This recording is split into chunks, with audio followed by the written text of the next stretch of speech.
Everyone, welcome to an all-new episode of Campus Conversations, the Shawnee Community College podcast. I am joined this week by Athletic Director and head men's basketball coach John Sparks. And it's not basketball season, but I guess really as a coach and a recruiter, it's always not basketball season for you, especially the last couple of weeks. You've seen a lot of talent coming in and out of our campus as well as down in Cairo. Talk a little bit about your summer so far when it comes to basketball camps. Our summer has been consumed with basketball camps. Yeah. We had our, let me go back here. I did this thing called a vacation. Oh, nice. Very nice. Yeah, I'm not real big on it. And we actually went somewhere. Okay, that's even better. It was until you come back and realize you're going to be penalized for taking a vacation. So we came back from vacation. We jumped right into camps. Mm-hmm. I think when I first came back, I was in Memphis at the Bartlett team camp, and then Penny Hardaway's team camp, and came back from that camp right into our fundamental basketball camp, which we had grades 3rd through 8th grade. Had a really good turnout, had about 35 kids at that camp. It's 4 days from 9 to noon. It was a really good camp.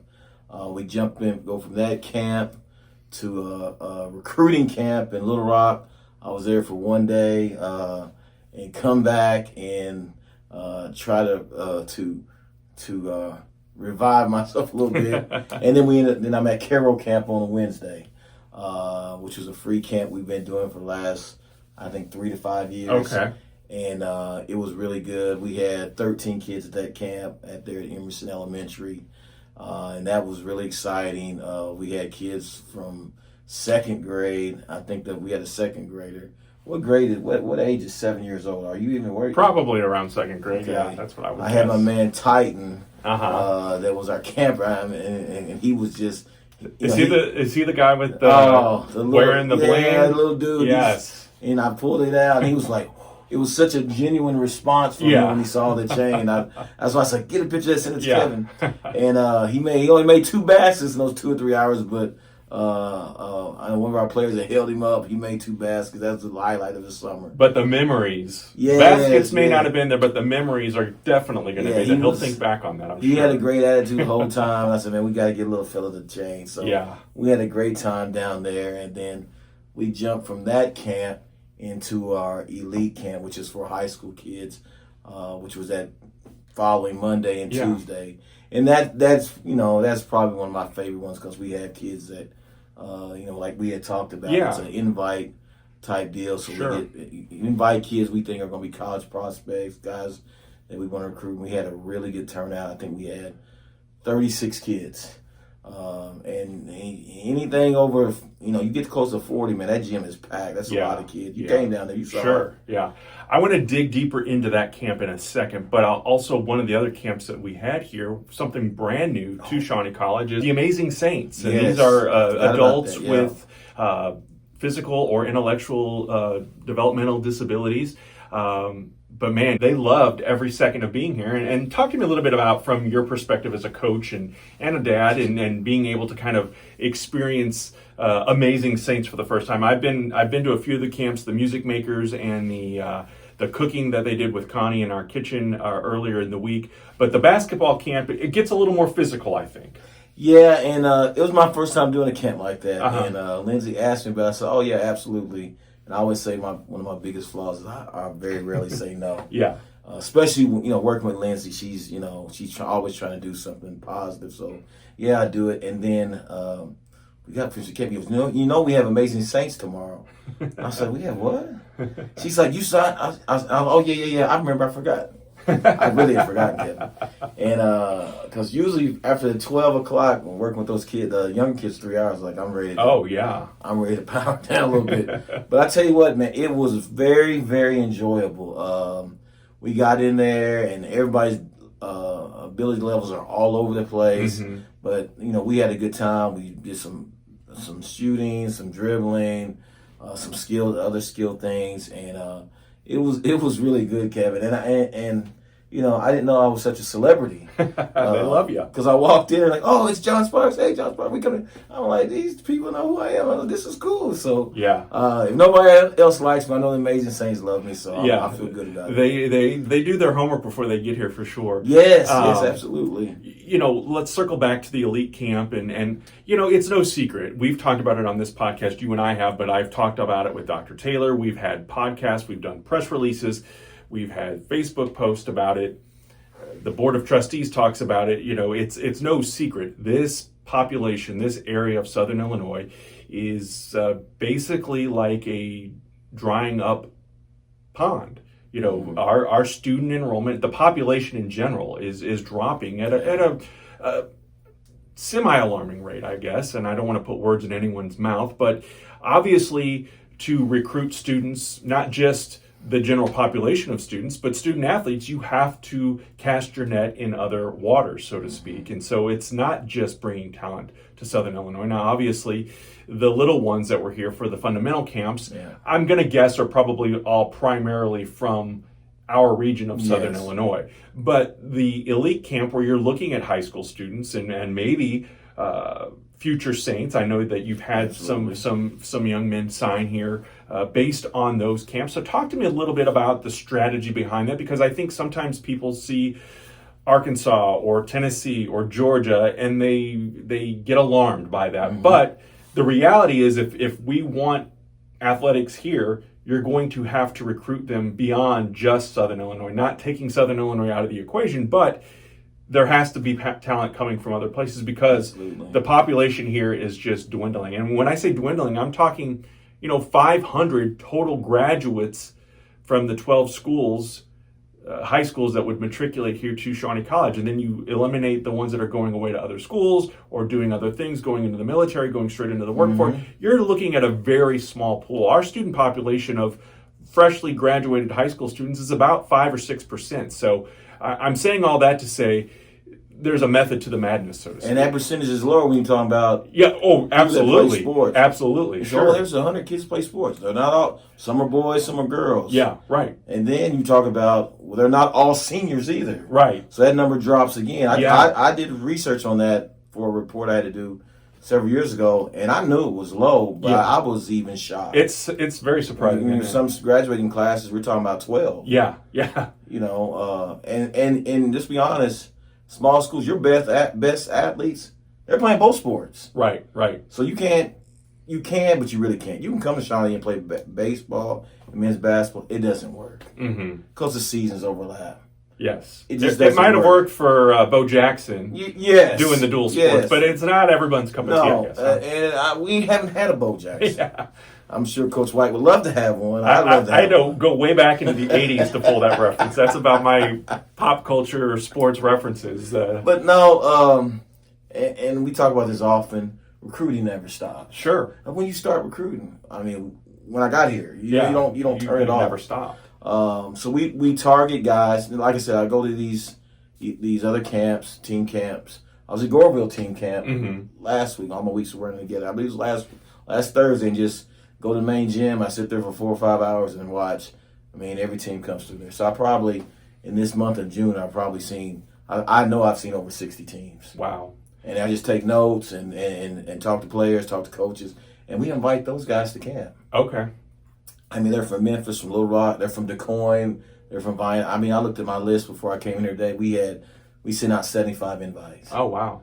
Now, via text, talking to coaches, but we know you got to cast a wide net. I'm not going to get 75 kids here. Sure. But if we can get that number, that sweet spot, which is somewhere between 25, 35, which is what we hit, that's a good number. What year are we going into for you? This will be year 24. 24. So obviously things, just technology in general has changed, and I think COVID forced a lot of hands to do a lot of different things back in the day as well. But what has changed in the 24 years as far as the athlete goes, and what are you looking for? Has that changed, or are you still looking for the same things? And if it has changed, what has changed? If not, tell me a little bit about what you're looking for in an athlete. Not just, because as athletic director, I know you're not necessarily picking the other teams, but you know what kind of person you want here representing and Yeah. putting on the SCC or the Shawnee Community College logos and whatnot.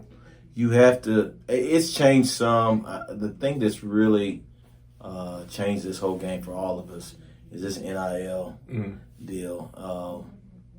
In a positive way for junior college, we're able to get I think, a higher level high school kid than we were in the past. Okay. As far as academically, they're good students. I mean, we've had some kids here that are really good students. Sure. That, 10 years ago, 5-10 years ago, they would never be going to junior college. They'd be going to a 4-year school. Oh, wow. Okay. But the 4-year schools are all taking older guys. They're taking transfers from Division IIs, and Division IIs are stealing from NAIs. And it's just, it's crazy. It's not as bizarre for us junior college guys because we are used to having guys 1 or 2 years. But for those 4-year schools that used to have guys for 4 years, now they have to recruit every year.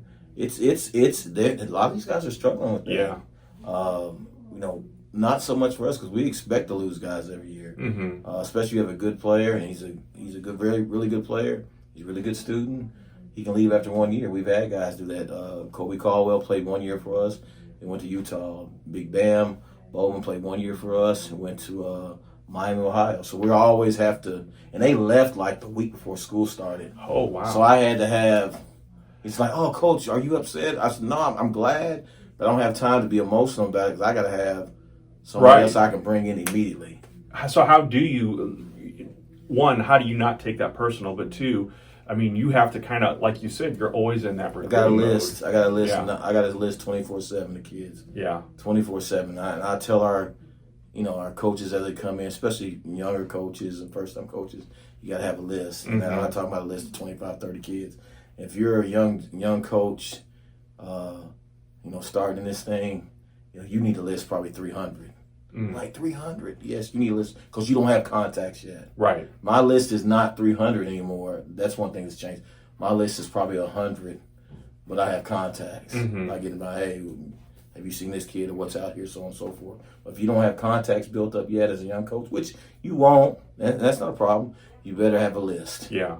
I mean, you better have a list of players you need to have your hands on, know where they're at, know what's going on, what tournaments they're playing in, and just keep that line of communication open. Because when something breaks, you need to be able to keep them. Yeah. Kind of like dinner. You got to have that. They got to be hot on the side stove so you can bring them into the front table. Because if you don't, you're going to lose them. How have parents changed over the last 24 years? I've told you this before in the last podcast. I don't have a lot of issues with parents. Yeah. Because I don't deal with. I guess they call them helicopter parents. I don't deal with parents that are unrealistic. I told you that time I had a kid, parent tell me, I want to know how many guys you sent to the NBA. It won't be your son. Right, yeah. Because it's May, and I'm talking to him. He has no other offers. He's not an NBA prospect. Right. I mean, everybody can see this. Yeah. So I see that's going to be that's not going to work. Yeah. Thank you. Best of luck to you guys. I'm out. So I just don't deal with that. Parents love their child, but some of them have unrealistic expectations. You got to be careful of that. As a young coach, as any coach, but especially as a young coach, because you want this kid. I'm gonna promise the parents this. As soon as the promises don't line up, now the relationship's fractured. They're mad at you. You're mad at them. Kids on track. It's a mess. Yeah. You touched on it briefly a second ago, but let's talk a little bit more about it because obviously, the basketball, the baseball, the softball, the volleyball, that's the fun side. And I'm saying fun for us as fans, and I'm sure the men and women have fun playing.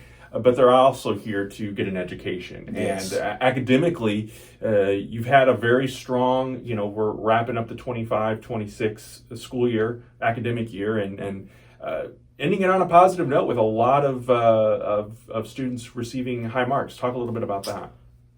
We had, I think it's 40 kids with a 3.0 GPA or higher in the spring. Nice. Which is good. Of those 40, 10 of those have 4.0s. Okay. And I'll say this, and my coaches don't know this yet.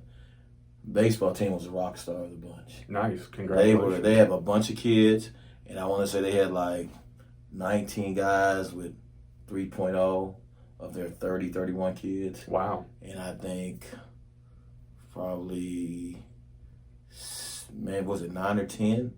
Or maybe it was 6 They had 4.0s. Okay. So they were rock solid. And let me just say this: they had adversity, as you were aware of. They had no home games. Okay, that's one thing. But even their practices, they had to travel to Marion. Yeah. That is a lot. And to get your grades. Because we know the Marion and back. Marion one way what? Sure. About 45, 50 minutes. There you go. Yeah. Then you got to come back home. Yeah. Then you got to study. Then we got to test. These are home games. That doesn't even count when they have to travel to John Wood. Oh, yeah. Or, 3 or 4 hours. Yeah. So it's a lot. And for them to excel like they did, that says a lot about the student athletes, but also about our coaching staff, that they put a priority on academics. So hats off to those guys. I know we're recording in June, so we still have 2 months before the semester officially starts here. But any updates on the field, the baseball field specifically, that was damaged by that tornado back, in spring of 2025? I drive by there every morning, Kevin, and they're out there working and moving things around. I think there's been a few setbacks, but I'll say this: when this baseball field is finished, it's going to be one of the best looking fields, best looking facilities in our deal. In the GRAC. It's going to be nice. Okay. I can't wait for it. It's not, me. I wanted it to be done, months ago. Right. So, we put as much pressure I can on people. Hey, we got to have this. Yeah. Because when our kids get back here in August, I want them to see the field. Sure. I don't want people moving dirt around still. I want the field to be done. I want, I know Coach wants it done. Because that was a major, especially like I said, those guys went through all that last year. But that field, when it's done, it's going to be spectacular. And it'll be, I think, the 1st of August. So it's going to be right there, really close. Yeah. But they're supposed to be done the 1st of August. So we're really excited to see that. There's a lot of stuff, as they say, cooking here at Shawnee College. So some things that you may say, well, why didn't he ask about this, or why didn't they talk about that? Decisions are being made, things are happening that we're not able to talk publicly about yet, but we'll do a follow-up podcast maybe later this summer and get updates and we have some exciting news coming on the front of softball and women's basketball coaching, so stay tuned. Yes. It's coming. Got some exciting news on that. We're going to have some new scoreboards in the gym. We're going to redo that whole foyer out there, as you talked about. Yeah. It's going to be, we're moving in the right direction. Our gym's already really nice. When they do that foyer and those new scoreboards, couldn't do the scoreboards, so we had to get baseball scoreboards first. Yeah, and we got that, so now we can move to the gym. It's going to look really good. It's going to be high level, and we got some other little things in the gym you'll see coming up too. Again, stay tuned for that. Yeah, it's exciting, and follow us on social media, whether it's the Shawnee Community College athletics Facebook page, or follow us on Instagram as well. We'll keep you updated with all the happenings and social media things. And then, of course, Coach Sparks and I will do a follow-up podcast later this summer when I get back from vacation, and actually my second vacation. Now, I'm not bragging, but I guess I kind of sound like I am. I feel like you're bragging a little bit, Kevin. I am bragging a little bit, but and I heard you're taking a big time vacation. I'm not gonna say anything else. Yeah. I heard it's gonna be really nice. I'm jealous also. Well, we'll talk all about that when I get back. But I want to kind of, as we continue the conversation here and go back to men's basketball, we saw a handful of the. Were they all here? All the new Saints, were they here for the? We're missing one, camp? Kevin. Okay. We're missing one. Well, that's not bad though to get everybody down here. Man, but I want them all here. Mm-hmm. I only asked for 2 days in the summer. Yeah, and it's not just basketball, because I want them here for basketball to help with the camp, but also we use those 2 days to get their classes, make sure our housing, all those little things. So when they show up in August, it's get my books and I'm ready to roll. Not, I need to see the advisor. No. That's done in June. Have these guys met each other yet? Now, some of them have, because, I recruit regionally. Sure. So the guys in that Northeast Arkansas know each other. Probably those all the dudes in Memphis, they know each other. So it's I think this year we have 5 from Arkansas, 4 or 5 from Tennessee, 3 or 4 Illinois, 1 Indiana. We and where we're located. You asked that earlier. Where we're located, I don't know. You're 30 minutes in your Missouri. Mm-hmm. Right. Yeah. Under 3 hours, you're in Memphis. hour and a half here in Blytheville, which we've had, how much success. And we had another Blytheville kid this year. Okay, nice. 40 minutes, less than 40 minutes here in Kentucky. It's just regionally where we're at. You can throw out a 3-hour deal and just circle that, and we're probably recruiting that area. Yeah. And then we've had some guys from Georgia, but that goes back. We talk about the contacts we had. But majority of our guys will come for that 3-hour radius. We're gonna hit that pretty hard, and we've had success with that. Some I'm not gonna say cities. Some cities we don't have not had success with, and I'm not. I'm just not recruiting that area. You're right. You always start the academic year off with orientation might not be the right word, but it's a group. It's athletic orientation. Yeah, it's all of your athletes together, and one of the first things you say is you can get there from here. Absolutely. And I've seen that over the years. This past year, specifically with basketball, and I know that we've had some softball and baseball players and volleyball players that are going on to play elsewhere in the fall.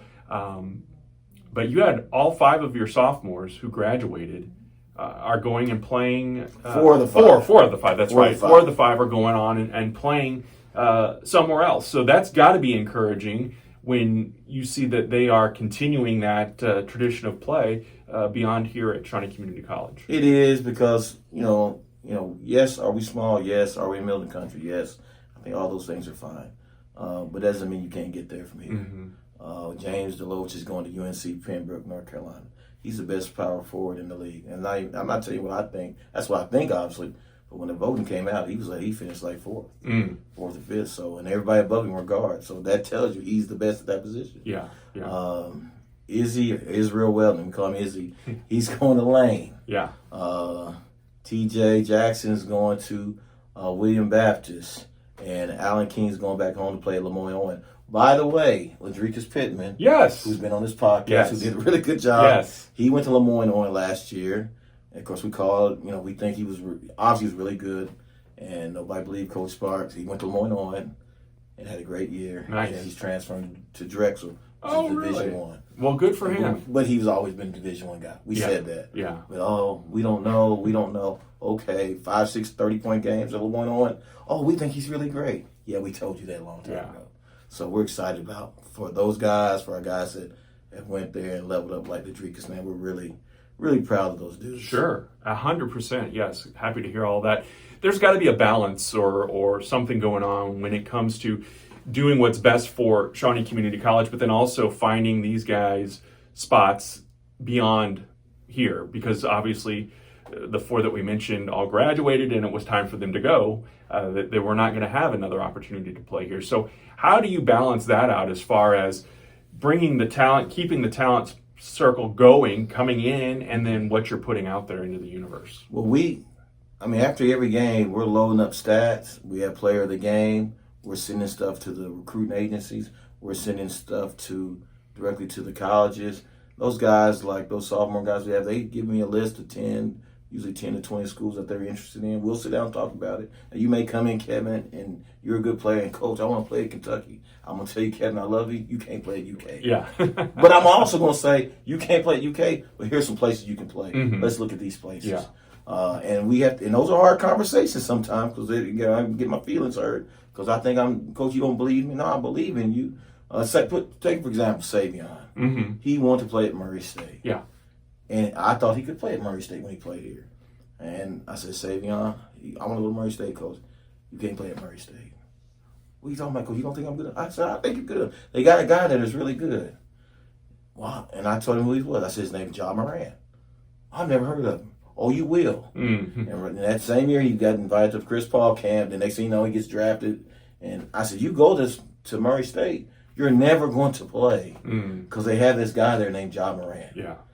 So we had to redirect him and say, we'll look at these schools. And it worked out. Eventually, he ended up at Robert Morris. But when I tell him that, oh, coach, I thought you loved me. And, you don't believe me. I believe in you. But I'm just telling you, whoever goes there is not playing point guard because they have this guy. So we have to redirect them. We got to have a plan for them before they sit down in the chair and talk to us. So it's not just watching what your own guys are doing, but you're also kind of playing a game of chess here, looking to see where some of these other players are going to end up going and figuring out if it's the best fit then for your guys to recommend them to these coaches. And it's changed some, but some conferences really don't take junior college kids. Like you don't see many junior college kids go to UK. Yeah. Some of these places, SEC, you can only have one transfer. You can't like I was at, for example, I was at Wabash Valley, and then I came to Shawnee. Now I'm gonna go to SEC. It may have changed, but when we had Justin here, it's like all your credits have to be from one institution before you get there. You got to know these things. Yeah. As a coach, and you got to know, is that coach on the hot seat? All right.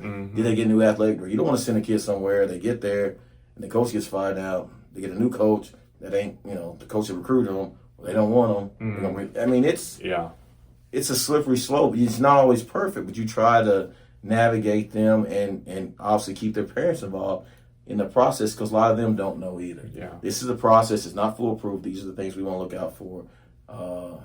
Even like James Loach on this scholarship, his mother was worried about, him being able to eat and, and I just told her, it's not a Shawnee College scholarship anymore, man. He's getting room and board paid for. He's probably always paid. He probably gets so many plane tickets a year to fly home. Nice. He's going out to North Carolina. Oh, yeah, okay.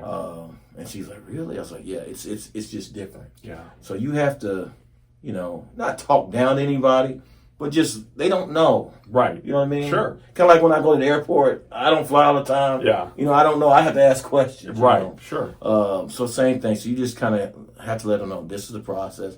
This is how it works. These are things we need to look out for, so on and so forth. Anything else, Coach, that we need to hit on before we wrap up this week's episode? No, I'll just say this. We pray for it to be healthy this year. Again, we were very proud of that group we had last year, but I'm going to tell you, Kevin, we're really excited about this group we have coming in. We have a really good freshman group coming in. We got a good group return. We have 3 guys returning. We have 4th, if you count Big Lair, who's coming from ACL surgery. Oh, yeah. He was here the other day, and I was just worried, but sitting out the year, he's going to be heavy. Man, he walked in, man, he looked like new money. He looked phenomenal. I was like, Lair, you look great. Yeah, I was happy to see him. Oh, I was so excited to see him. We have a Division III transfer. We have another JUCO transfer that are going to be really good. I mean, it's a really good group. They're good dudes, good academic. We actually have 2 of our guys, freshmen coming in. They were on the state championship team in Memphis at Bartlett High School. Oh, yeah. Yeah, so they're 4A state champs. Nice. And, you don't always get those guys. They know about winning. They know about being part of a team. We're really excited. If you can't tell, man, I'm ready to start right now. I was like a kid in a candy store in the gym. When do you officially start? They'll get here in August. We'll do all our orientation stuff. The first official day of practice will be in October. Okay. We'll have some individual stuff, and we'll start our training camp that 1st of September. We'll in mandatory study tables and the things we all love so much. The 6 a.m. Yes. I can't wait. They're not excited as I am for some reason, but I'm always tuned up at 6 a.m. to be with that. 6 a.m. doesn't get harder as the years go on for you? Kevin, I was trying not to bring it up. My wife and kids are going to be on me. But I got this dog. Yes. My boy Rocky, he got me up every morning at 5:45. Oh, okay. So you're training with Rocky, so you're ready. Well, I feel like Rocky might be training me. So, so I'm up and, I might have to bring Rocky with me. When you miss a block out or something, you got to go see Rocky over in the corner. There you go. That type of deal. But no, we're really excited. I'm excited about the new baseball coach we're bringing in, and I'm new excited. Softball coach. I'm sorry, new softball. Sorry, Matt. New softball. Coach White and Logan are still here. Coach White, you're safe, bro. But yeah, our new softball coach and what we got planned for women's basketball. Yeah. And of course, Coach Madison. Madison Hammonds with volleyball. Yeah. She had a high school camp. That's right. And she's going to do great. I'm excited for her. I'm excited about the direction we're going in because all our coaches we have are energetic. They're enthusiastic. They love working with young people. And if you're not energetic, enthusiastic, and love working with young people, you need to go do something else. Absolutely. You don't need to coach. Don't waste our time and energy and we want these student athletes to have a great experience here. at Shawnee College. So we're excited, Kevin. We are very excited. That is no better way to end this week's episode than with that. We'll have Coach Sparks back again very soon. We'll meet some of the players he's talking about, and we'll have all the details on our website, shawneecc.edu. You can also go there and email the podcast if you have questions, or again, check us out on all forms of social media. Thanks for listening and or watching, and we will see you again soon. Go Saints!